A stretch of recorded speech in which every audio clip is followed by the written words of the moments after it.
pernyataan yang mengandung fitnah dan pencemaran nama baik melalui media sosial atas tuduhan ijazah palsu.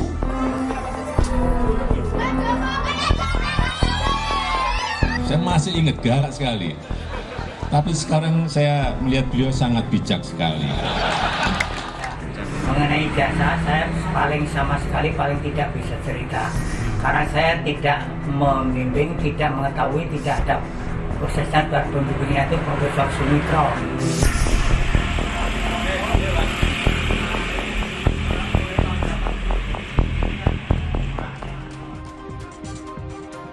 Presiden ke-7 RI Joko Widodo menjumpai petani jeruk di Kabupaten Karo, Sumatera Utara. Jokowi begitu bersemangat menjelaskan situasi Fakultas Kehutanan UGM kala masih berkuliah. Kunjungan Jokowi ke kawasan pertanian Liang Melas Datas, Kabupaten Karo ini untuk memantau dan membantu cara pengelolaan kualitas jeruk yang saat ini terkena hama lalat buah. Saat diskusi, Jokowi yang membawa tim ahli dari UGM sempat bercerita pengalamannya di kampus UGM. Jokowi bahkan bercerita tentang lokasi kampus Fakultas Kehutanan UGM yang masih menyatu dalam kompleks Fakultas Pertanian.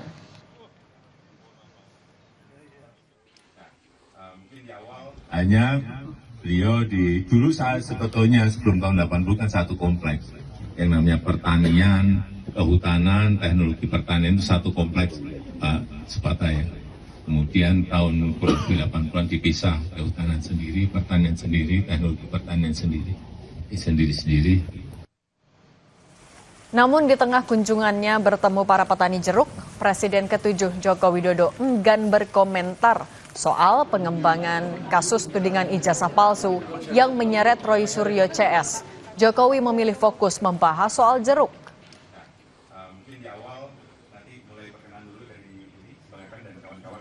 Bapaknya tanggapan kita seperti apa nih, Bapak? Ya, kita urusan jeruk aja. Pak,